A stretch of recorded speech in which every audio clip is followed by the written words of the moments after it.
FlowTrack, the team has some awesome updates for you guys, so let's dive in. So yesterday we just released the Zapier step, and today I got my Pabbly green t-shirt on, and we're going to be releasing the Pabbly Connect step inside the Flow Builder. So let's get started. So the reason why we put this in the Flow Builder is because a lot of people tell us, they hate when systems kind of lock them into using predefined webhooks, right? And so what does that mean? Well, other systems will just let you do a webhook to Pabbly or someone else, like when a task is created or when a contact is created or when a task is completed, right? And so we don't do that. We don't lock you into any of that. We let you put that step anywhere you want in a flow for anything. So let me give you a few examples.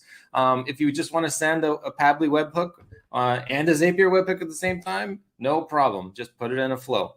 If you want to have a email blast flow, and let's say you send out an email, then you want to wait to see if this email was clicked or not.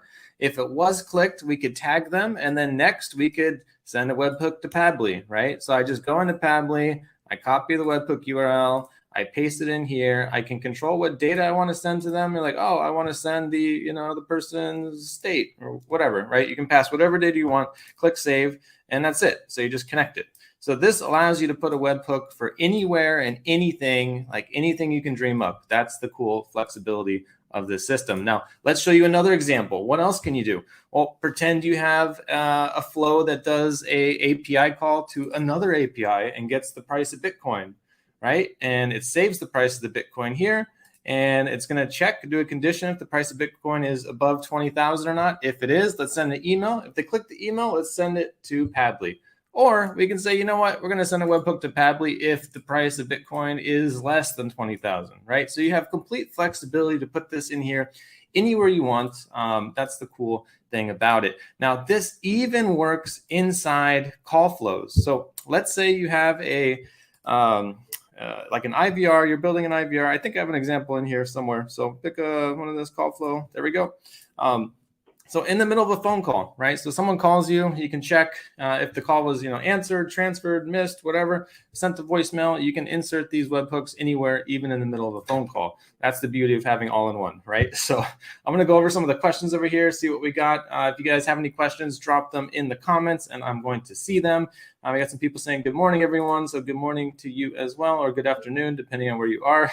So does FlowTrack know?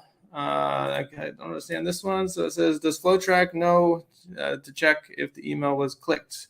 Yeah, if you have the click tracking turned on in your email, you can totally track the clicks. So inside the email builder, right, you just can go into the settings over here, and you have this custom domain shortener. This actually allows you to use the click tracking feature. So if you try to use the click tracking feature, it'll tell you like, oh, you need to use this custom tracking domain. So this converts all the links in your email to a cool tracking domain on your domain.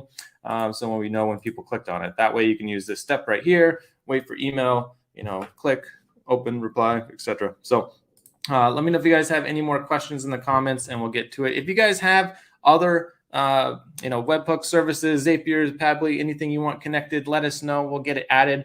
I do want to point out that we do have the full control API step. People are asking, why did you guys add Pabbly? Why did you guys add Zapier? You guys can replace Zapier most of the time, right? So we do have the API step in here.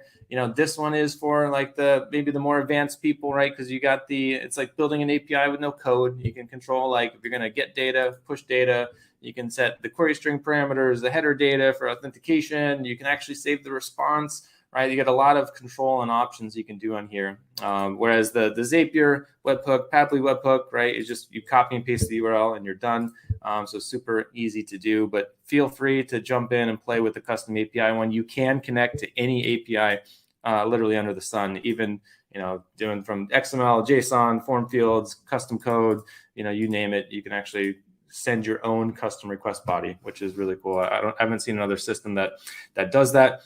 Let's see, I'm going over the questions now. Does this help connecting Facebook leads and Facebook Messenger? So that's a great question. We have the Facebook Messenger that is going to be released very soon. It's actually in process right now. That's something that's in the chat. So if you